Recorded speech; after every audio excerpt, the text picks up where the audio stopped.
ยำเกรงพระเจ้าเป็นท่าทีที่ในชีวิตที่บริสุทธิ์เพราะว่าพระเจ้าทรงสร้างเรามาให้นมัสการให้สรรเสริญให้ถวายเกียรติแด่พระเจ้าชีวิตของเราจึงต้องพึ่งพาพระเจ้าอย่าพึ่งพาตัวเองอย่าพึ่งพาความรอบรู้ของตัวเองความยำเกรงพระเจ้าไม่ใช่เพียงความเกรงกลัวแต่คือการท่าทีของหัวใจที่รักในความชอบธรรมของพระเจ้าและเลือกที่จะปฏิเสธทุกสิ่งที่พระเจ้าไม่ได้พอพระทัย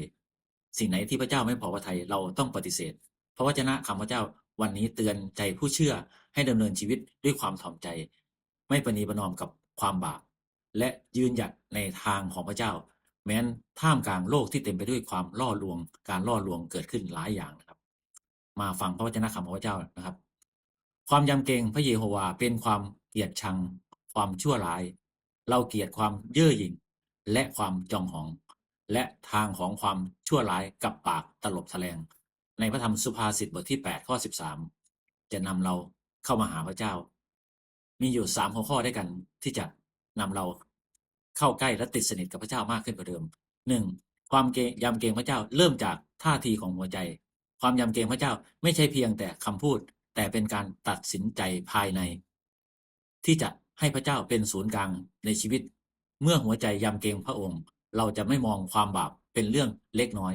แต่จะระมัดระวังในการดำเนินชีวิตในทุกด้านครับในทุกทางที่เราดำเนินชีวิต2ความยำเกรงนำไปสู่การเกลียดชังความชั่วพระคัมภีร์สอนชัดเจนนะครับว่าผู้ที่ยำเกรงพระเจ้าจะไม่เพียงแต่หลีกเลี่ยงจากความชั่วแต่จะเกลียดความเย่อหยิ่งความจองหองจะไม่มีในชีวิตของเขาผู้นั้นเพราะว่าพระเจ้าได้ชำระชีวิตของเขาแล้วและหนทางที่นำไปสู่ความพินาศนี่คือการเปลี่ยนแปลงของทัศนคติภายในสู่ภายนอกนี่คือพระประสงค์ของพระเจ้าที่จะให้เราทำ3ชีวิตที่ยำเกรงพระเจ้าจะสะท้อนผ่านคำพูดและการกระทำปากตลบตะแลงเป็นสิ่งที่พระเจ้าไม่พอพระทัยชีวิตของผู้เชื่อที่ยำเกรงพระเจ้าจะเลือกพูดความจริงดำเนินชีวิตด้วยความซื่อสัตย์และเป็นพยานถึงพระคริสต์ผ่านการดำเนินชีวิตที่บริสุทธิ์และความถ่อมใจในชีวิตของเราเราจะมาอธิษฐานพึ่งพาพระเจ้าด้วยกันนะครับลูกขอบพระคุณพระองค์ลูกสรรเสริญลูกขอถวายเกียรติแด่พระเจ้าในชีวิตของข้าพระองค์ทั้งหลายขอน้อมรับพระคุณของพระเจ้าแล้วก็เป็นที่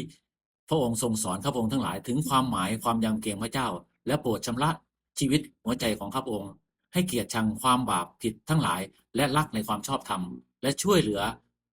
ขอให้พระองค์ทรงช่วยเหลือให้ข้าพระองค์ทั้งหลายที่จะเจริญชีวิตด้วยความถ่อมใจและความซื่อสัตย์และถวายเกียรติแด่พระเจ้าจึงอธิษฐานฝากมอบทุกอย่างไว้กับพระองค์ด้วยความเชื่อในพระนามพระเยซูคริสต์เจ้าเอเมนครับขอพระเจ้าอวยพรครับ